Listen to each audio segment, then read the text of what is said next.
నమస్కారం, వార్తలకు స్వాగతం. ముందుగా ముఖ్యాంశాలు. అభ్యర్థుల వర్క్ షాప్ లో పాల్గొన్న టీడీపీ జాతీయ అధ్యక్షుడు నారా చంద్రబాబు నాయుడు. ఈ సందర్భంగా ప్రసంగం.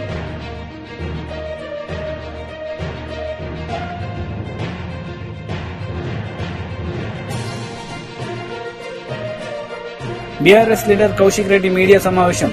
పలు అంశాలపై వివరణ.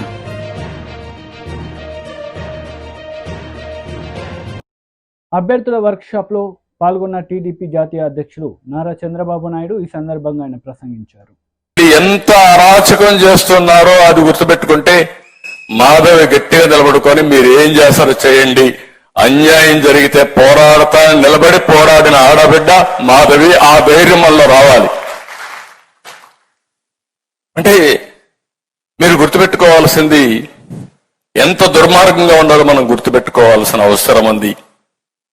ఇంకొక పక్కన మొన్నే మనం చాలా ఇన్సిడెంట్లు కూడా చూసాం. సిబిఐ, మన రాష్ట్రంలో సిబిఐ పరిస్థితి, బాబాయ్ గొడ్డలపేట కేసులో 5 ఏళ్ళు అయింది. 5 ఏళ్ళు అయితే ఇంకా జరుగుతానే ఉంది.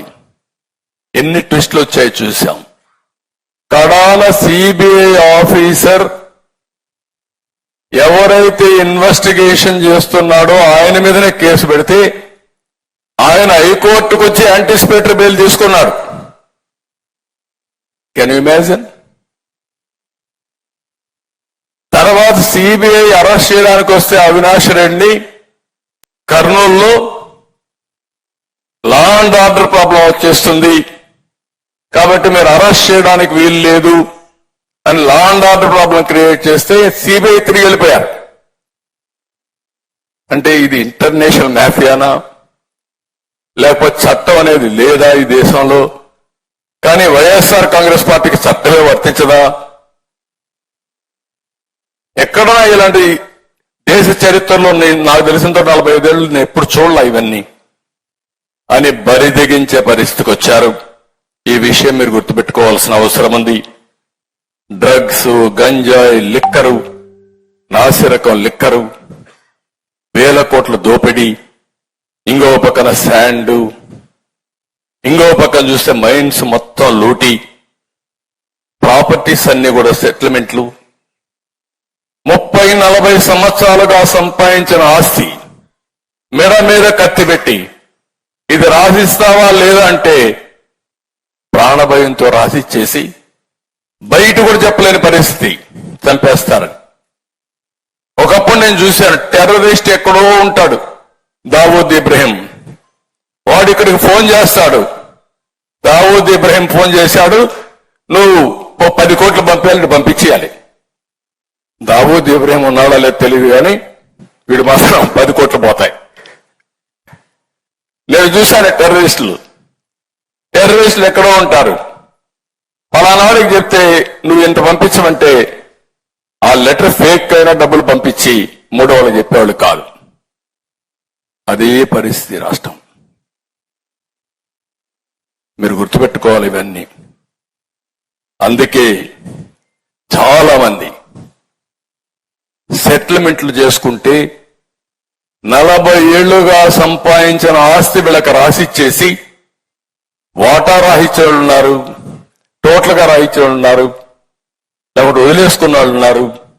కానీ బయట మాట్లాడకుండా ఇప్పటికి కూడా భయపడే పరిస్థితి. మహిళా శ్రామిక శక్తితో భువనమ్మ మాట మంతిలో నారా భువనేశ్వరి పాల్గొన్నారు. ఈ సందర్భంగా ఆమె మాట్లాడారు.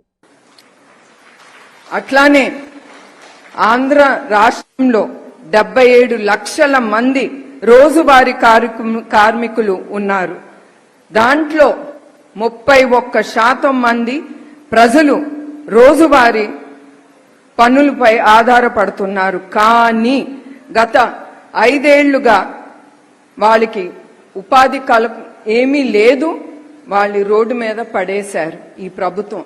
ఎందుకంటే మనం చూస్తున్నాం, ఈ ఆంధ్రప్రదేశ్లో ఒక్క అభివృద్ధి లేదు. కార్మికులే కాదు, ప్రతి ఒక్కళ్ళు చాలా ఎదుర్కొంటున్నారు.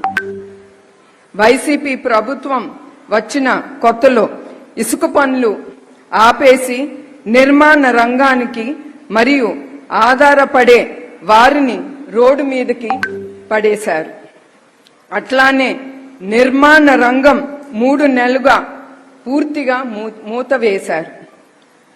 ఉపాధి అవకాశాలు లేకుండా ప్రతి కుటుంబంలో ప్రతి ఒక్కళ్ళు ఆంధ్రప్రదేశ్లో ఏమీ జరగనప్పుడు ఏం చేస్తారండి? చదువుకున్న వాళ్ళు, చదవని వాళ్ళు, కార్మికులు వాళ్ళ కుటుంబం గడవాలంటే వాళ్ళు కష్టపడాలి.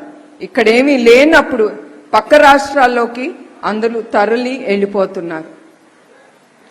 తెలుగుదేశం ప్రభుత్వంలో ఉంటే కనీసం 20 లక్షల మందికి ఉపాధి కల్పించేది ఈ ప్రభుత్వం, ఆ ప్రభుత్వం.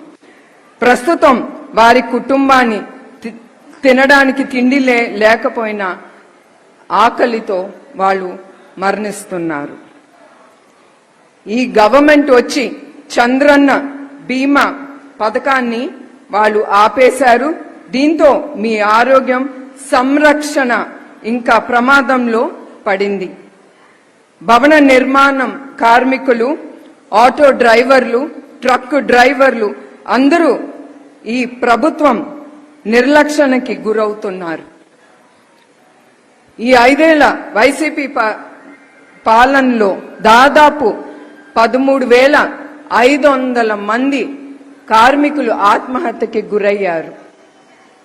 అట్లానే 3 సంవత్సరాల క్రితం నంద్యాల చెందిన ఆటో డ్రైవర్ షేక్ అబ్దుల్ సలాం అనే అతను ఈ ప్రభుత్వం బాధలు భరించలేక ఆయన భార్య, ఆయన బిడ్డలతో సహా వాళ్ళు ఆత్మహత్యకి గురయ్యారు. పదే పదే ఈ ప్రభుత్వం కార్మికుల జీవితాలకు, ప్రాణాలకు విలువ లేదని అనిపిస్తున్నారు. కానీ నేను చెప్తున్నాను, మీ జీవితాలు మీకు ముఖ్యమైనది. ఇవన్నీ మీరు ఎదుర్కోవాలి, తప్పదు. అందరం చాలా ఎదుర్కొంటున్నాం ఈ ప్రభుత్వంతో. కానీ తర్వాత వచ్చేది మన ప్రభుత్వమే. మీ అందరికీ తెలుసు చంద్రబాబు నాయుడు గారి గురించి నేనేమి మీకు ప్రత్యేకంగా చెప్పక్కర్లేదు. ఎందుకంటే ఆయన ఎప్పుడు ప్రతి ఒక్కళ్ళ గురించి, ప్రతి వర్గాని గురించి ఆలోచించి ఆయన ఏ పథకం అయినా ముందుకు తీసుకొస్తారు. దాంతో ప్రజలకి ఏమి, ఆ వర్గానికి గాని ప్రజలకు గాని ఏమి లాభం వస్తుంది అనేదే చూసి ఆయన చాలా ఆలోచించి అట్లా చాలా పథకాలు. బీఆర్ఎస్ పార్టీలో భారీ చేరికలు జరిగాయి. ఈ సందర్భంగా ఆర్ఎస్ ప్రవీణ్ కుమార్ మాట్లాడారు. విపత్కరమైన పరిస్థితుల్లో జరుపుకుంటున్నాం. దేశంలో ఒకవైపు అప్రకటిత ఎమర్జెన్సీ ఉన్నది. రాజ్యాంగ సంస్థలైన న్యాయ వ్యవస్థ, సిబిఐ గాని, అదేవిధంగా ఎన్ఫోర్స్మెంట్ డైరెక్టరేట్ అంటే ఈడీ గాని, మరెన్నో సంస్థలు, మరి ఫోర్త్ ఎస్టేట్ అనే మీడియా గాని, ఇవన్నీ కూడా కేంద్రంలో అధికారంలో ఉండే బీజేపీ తన గుప్పిట్లో పెట్టుకొని మాకు 400 సీట్లు ఇవ్వండి, మేము భారత రాజ్యాంగాన్ని, ఏ రాజ్యాంగాన్ని అయితే డాక్టర్ బిఆర్ అంబేద్కర్ గారు రచించారో, ఏ రాజ్యాంగ ఫలాల వల్ల అయితే ఈ రోజు వేదిక మీద మనం అందరం కూర్చున్నామో, ఏ రాజ్యాంగ ఫలాల వల్లనైతే మనం అందరం కూడా బట్టలు కట్టుకుని ఆత్మగౌరవంతో బతుకుతున్నామో, ఆ రాజ్యాంగాన్ని 400 సీట్లు ఇవ్వండి, రాజ్యాంగాన్ని రద్దు చేస్తామని చెప్పి ఆ 400 సీట్లు తెచ్చుకోవడం కోసం ఎన్నో కుట్రలు, మళ్లీ అధికారంలోకి రావడం కోసం ఈ రోజు దేశంలో ఉండే ప్రతి ప్రతిపక్ష పార్టీ గొంతు నొక్కి వాళ్ళందరి మీద అక్రమంగా కేసులు పెట్టి ఆ వాళ్ళ బాధనంతా కూడా ప్రపంచానికి తెలవకుండా మీడియాను కూడా గొంతు నొక్కి చేస్తున్న పరిస్థితిలో ఈ రోజు మనం తెలంగాణ భవన్ లో ఈ సభ పెట్టుకుంటున్నాం. మిత్రులారా, ఒక్కసారి ఆలోచించండి. అదేవిధంగా రాష్ట్రంలో కాంగ్రెస్ పార్టీ మేము 6 గ్యారంటీలతోని ఈ రాష్ట్రంలో ప్రజలందరికీ కూడా ఊరట కలిగిస్తామని పచ్చి అబద్ధాలు చెప్పిన కాంగ్రెస్ పార్టీ అలా మరి తెలంగాణ సచివాలయంలో కొలువు తీరింది. మిత్రులారా, 2,500 రూపాయలు ప్రతి మహిళకి ఇస్తామన్నారు. రైతులకు 15,000 రూపాయల భరోసా ఇస్తామన్నారు. అదేవిధంగా మరి 4,000 పెన్షన్ ఇస్తామన్నారు. ఇంకెన్నో కపటపు వాగ్దానాలు చేసినారు. విద్యార్థులకు విద్యార్థి భరోసా అన్నారు. మరి వస్తున్నాయా మిత్రులారా? ఇవన్నీ కూడా రావట్లేదు. కరెంటే పోతా ఉన్నది. నీళ్లు లేక రైతన్నలు కన్నీరు మున్నీరుగా విలపిస్తున్నారు. వాళ్ళ కన్నీళ్లు తుడిచే నాదుడు లేడు. అడిగిన వాళ్ళందరి మీద కేసులు. మొన్న ఒక తమ్ముడు బీఆర్ఎస్ పార్టీ యువ నాయకుడు క్రిషాంక్ మన్నె జూబ్లీ హిల్స్ సొసైటీలో కుంభకోణం జరిగింది. ఆ సొసైటీలో కోశాధికారిగా ముఖ్యమంత్రి గారి సోదరుడు ఉన్నాడని ఒక్క ట్వీట్ చేసినందుకే దౌర్జన్యంగా ఆయన ఇంటికి పోయి ఆయన సెల్ ఫోన్ గుంజుకుని ఆయన మీద కేసు పెట్టి ఆయనను వేధిస్తున్నారంటే దౌర్జన్యం ఎంత ఘోరంగా ఉన్నదో మీరు ఒక్కసారి ఆలోచించండి. ఈ కాంగ్రెస్ పాలనలో అలాంటి విపత్కరమైన పరిస్థితుల్లో ఈరోజు మనం ఈ సభ చేసుకుంటున్నాం. అయ్యా, మీరు మీ 6 గ్యారంటీలు మాకొద్దు, మీ 6 గ్యారంటీలు మాకొద్దు, మా పిల్లల భవిష్యత్తుకు గ్యారంటీ ఇవ్వండి, మా పిల్లల ప్రాణాలకు గ్యారంటీ ఇవ్వండి అని ఇలా తెలంగాణ సమాజం అడుగుతున్న పరిస్థితుల్లో ఈ సభ పెట్టుకున్నాం మనం. భువనగిరిలో వైష్ణవి భవ్యశ్రీ అని ఒక 2 అమ్మాయిలు, అక్కడ ఉన్న ప్రిన్సిపాల్ వేధింపులు భరించలేక ఒక్కటే రోజు మధ్యాహ్నం బడికి పోయి చదువుకొని డాక్టర్లు కావాల్సిన పిల్లలు ఆ రోజు మరి ఉరి పెట్టుకొని చనిపోయినరు. ఎందుకు ముఖ్యమంత్రి గారు అక్కడికి వెళ్ళలేదు? ఒక్కసారి ఆలోచించండి. సూర్యాపేటలో, ఇమాంపేటలో వైష్ణవి మరొక అమ్మాయి పాఠశాలల్లోనే ఉరి పెట్టుకున్నది. మరొక అమ్మాయి పాఠశాలల్లో వేధింపులు భరించలేక హైదరాబాద్ లో హయత్ నగర్కి వచ్చి ఉరి పెట్టుకున్నది ఒకటే పాఠశాలలో. బోధనలో ఇంకొక అమ్మాయి చనిపోయింది. ఎవరు ఈ అమ్మాయిల తల్లిదండ్రుల గోస తీర్చేవాళ్ళు లేరు. మేము ఎప్పటి నుంచి అడుగుతున్నాం, అయ్యా దయచేసి కౌన్సిలర్లను పెట్టండి. ఈ పేద వర్గాలకు మరి ఏమి ఆసరా లేదు, ఇళ్లలో చదువుకునే పరిస్థితి లేదు.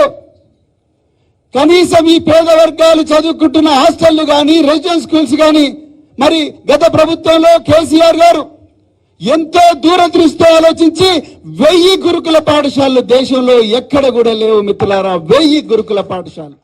కేంద్ర మంత్రి కిషన్ రెడ్డి మీడియా సమావేశం నిర్వహించారు. ఈ సందర్భంగా పలు అంశాలపై ఆయన మాట్లాడారు. వారసత్వ రాజకీయాలకు పాల్పడుతూ అధికారాన్ని చెలాయిస్తూ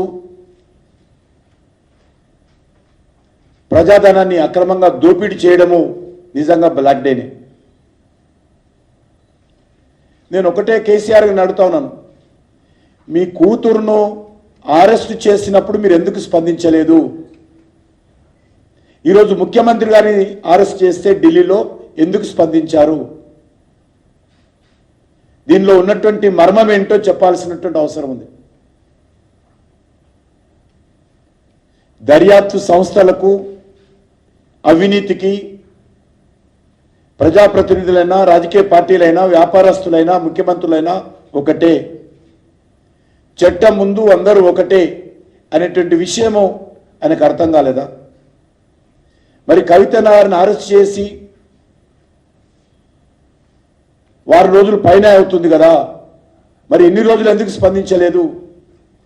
కేజ్రీవాల్ గారిని అరెస్ట్ చేస్తేనే ఎందుకు స్పందించారు? ముఖ్యమంత్రి గారు తెలంగాణ ప్రజలకు చెప్పాలా?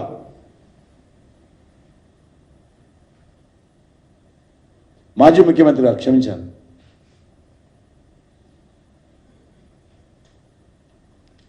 మీ నాయకత్వంలో 10 సంవత్సరాల పాలనలో బంగారు తెలంగాణ పేరుతో మీ పాలనలో మద్యాన్ని ఏరులై పారించి తద్వారా వెల్ఫేర్ యాక్టివిటీ పేరు మీద ప్రజల ఓట్లు దండుకునేటువంటి ప్రయత్నం చేశారు. మీకు కాంగ్రెస్ పార్టీకి తేడా లేదు ఈ విషయంలో. బెల్ట్ షాపులు తీస్తామని చెప్పింది కాంగ్రెస్ పార్టీ, మీరు పెట్టినటువంటి బెల్ట్ షాపులు ఇంకా కొనసాగిస్తున్నారు. మీరు ప్రతి వైన్ షాపును ఓపెన్ బార్గా మార్చారు అధికారపూర్వకంగా. Officially government of Telangana converted all wine shops officially as a open bars. Beside shops, anybody can drink openly. Official order ఉంది. ఇది సిగ్గుపడాలి ఈ ప్రభుత్వాలు. ఈరోజు కూడా నేను బస్తీలలో వెళ్తే కాలనీలలో ఖాళీ ఎంట్రన్స్ దగ్గర వైన్ షాపులు ఉండడంతో మహిళలు ఈరోజు నన్ను గేరావ్ చేసినంత పనిచేశారు. మహిళలు తిరగలేకపోతా ఉన్నారు, రోడ్ల మీద నడవలేకపోతా ఉన్నారు.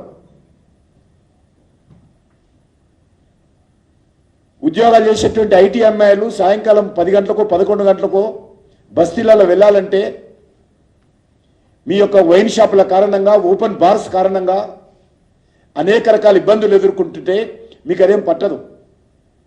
మీకు డబ్బులు కావాలా, ఆ డబ్బులతో వెల్ఫేర్ యాక్టివిటీ చేయాలా, ఓట్లు పొందాలా, అధికారం రావాలా, మద్యం వ్యాపారంలో వేల కోట్లు సంపాదించాలా. ఈరోజు కూడా తెలంగాణలో ఈ రాష్ట్ర ప్రభుత్వం కూడా మద్యం వ్యాపారస్తుల దగ్గర ఆర్జీ ట్యాక్స్ వేస్తూ ఉంది, additional tax, Rahul Gandhi tax.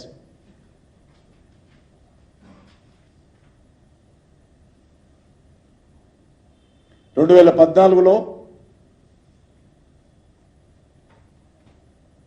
Liquor వ్యాపారం ద్వారా తెలంగాణ ప్రభుత్వానికి ఆ రోజు ఆల్మోస్ట్ 4 నుంచి 5 వేల కోట్లు వచ్చేది. వీరు గద్దె దిగే లోపల మరి అది 40,000 వరకు చేరింది. 40,000 కోట్లకు చేరింది ఆదాయం. అంటే ఇది తెలంగాణ డెవలప్మెంట్. ఇది బంగారు తెలంగాణకు సంబంధించినటువంటి అచీవ్మెంట్.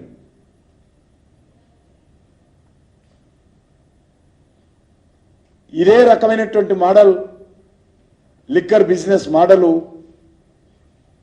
ఆప్ ప్రభుత్వానికి బదిలీ చేశారు. అందులోనే అక్కడ ఉండేటువంటి ఢిల్లీ అఫీషియల్స్ వాస్తవాలన్నీ కూడా దర్యాప్తు సంస్థలకు ఇచ్చి.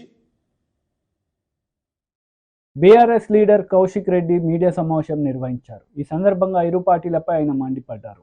దీంతో పాటు ఒక్క నిమిషం సారీ దీంతో పాటు ఇవాళ ఖచ్చితంగా ఈ 17 పార్లమెంట్ సీట్లలో కరీంనగర్ పార్లమెంట్ సీటు ఫస్ట్ జెండా బీఆర్ఎస్ పార్టీ జెండా ఈ కరీంనగర్ గడ్డ మీదనే ఎగరబోతా ఉందని చెప్పి కూడా ఈ సందర్భంగా తెలియజేస్తా ఉన్నాను. ఇవాళ మీరు ఎవరు ఊహించుకోని విధంగా ఇలా కరీంనగర్ పార్లమెంటు 1,00,000 మెజారిటీతో మేము గెలవబోతా ఉన్నాం. ఇది గ్యారంటీగా మీకు చెప్తా ఉన్నాను. ఇలా ఎక్కడ పోయినా కూడా ఇలా అద్భుతమైన రెస్పాన్స్ వస్తూ ఉంది. ఇలా రైతులైతే తలబట్టుకుంటా ఉన్నారు. అయ్యో ఎందుకు మేము కేసీఆర్ గారిని బొడగొట్టుకున్నాం, ఎందుకు కేసీఆర్ గారిని ఇలా దించినాం, లబోదిబో మొత్తుకుంటా ఉన్నాను. ఇలా ఒక్కటే చెప్తా ఉన్నాను, ఇవన్నీ వద్దు, బై పంచాయతీలు గిరిగిరిగా వద్దు. కేసీఆర్ గారు ఉన్న 10 సంవత్సరాలలో ఏ ఒక్క రోజన్నా ఒక్క ఎకరం అన్నా ఎండిందా? ఏ ఒక్క ఎకరం కన్నా ఫ్రీ 24 గంటల కరెంట్ రాకుండా ఉన్నదా?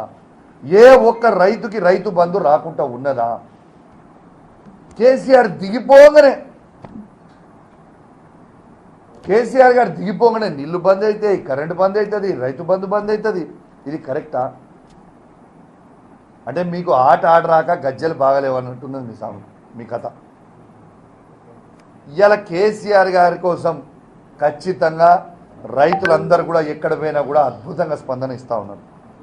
ఇవాళ ఎటు పరిస్థితిలో రైతులందరూ కూడా కేసీఆర్ గారు బలపరిచిన అభ్యర్థి అయిన బోయిన్పల్లి వినోద్ కుమార్ గారికి అద్భుతమైన ఓట్లు ఈ కరీంనగర్ పార్లమెంట్ నుంచే మళ్ళీ వేయబోతూ ఉన్నారు.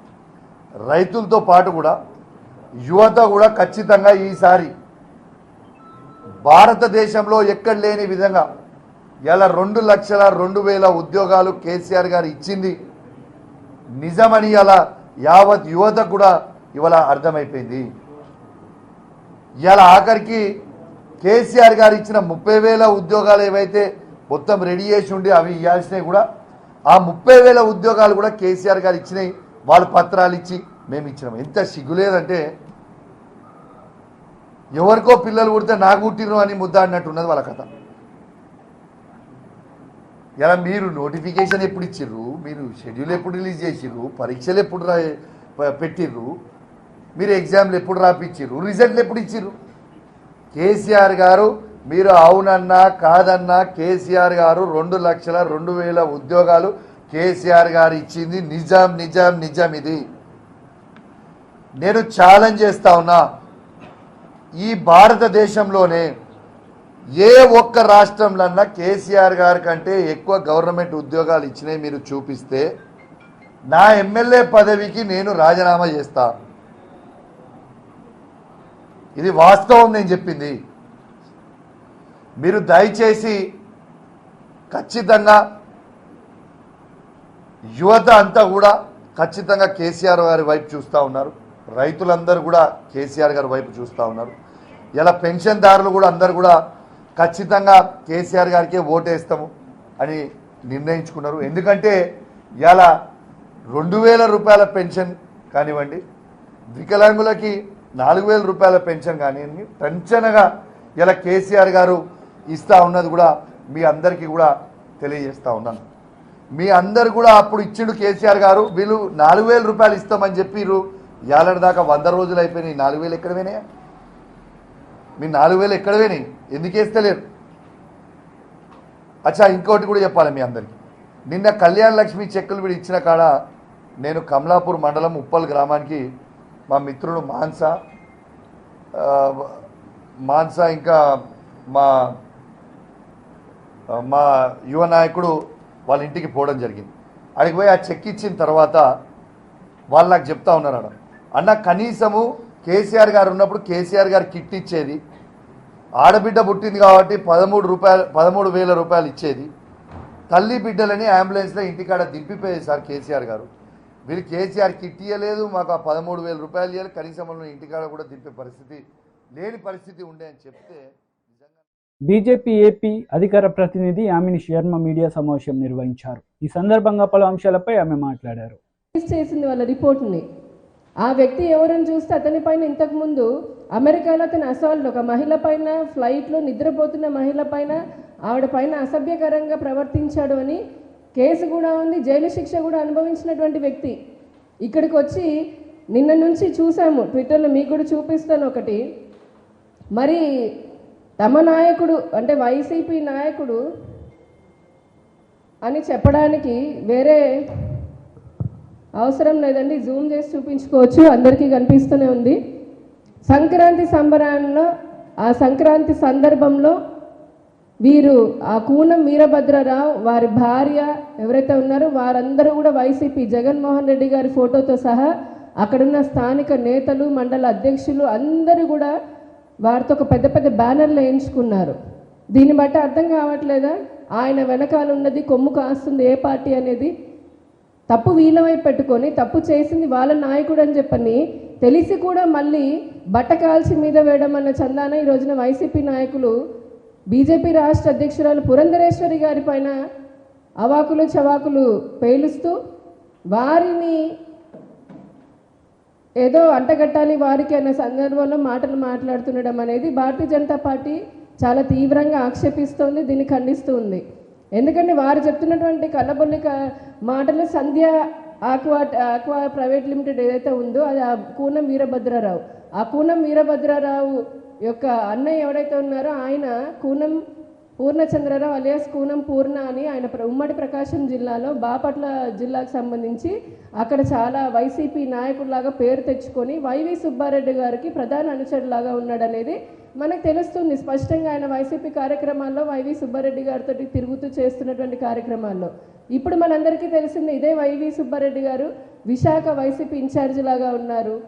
ఇంకా అంతకంటే కావాల్సింది ఏముంది? ప్రభుత్వం వాళ్ళదే ప్రస్తుతానికి ఉన్నటువంటిది. ఇప్పటికీ 5 సంవత్సరాల నుంచి కూడా అన్ని విధాలుగా ఈ రాష్ట్రంలో ఉన్నటువంటి వనరులను దోచుకోవడమే కాకుండా ఇప్పుడు ఇటువంటి ఈ డ్రగ్ని తీసుకొచ్చి ఇక్కడ స్మగ్లింగ్ చేసేటటువంటి విధానానికి తెర తీసి మళ్ళీ బయట వేరే పార్టీల పైన భారతీయ జనతా పార్టీ పైన వేయాలని చూస్తున్నారు.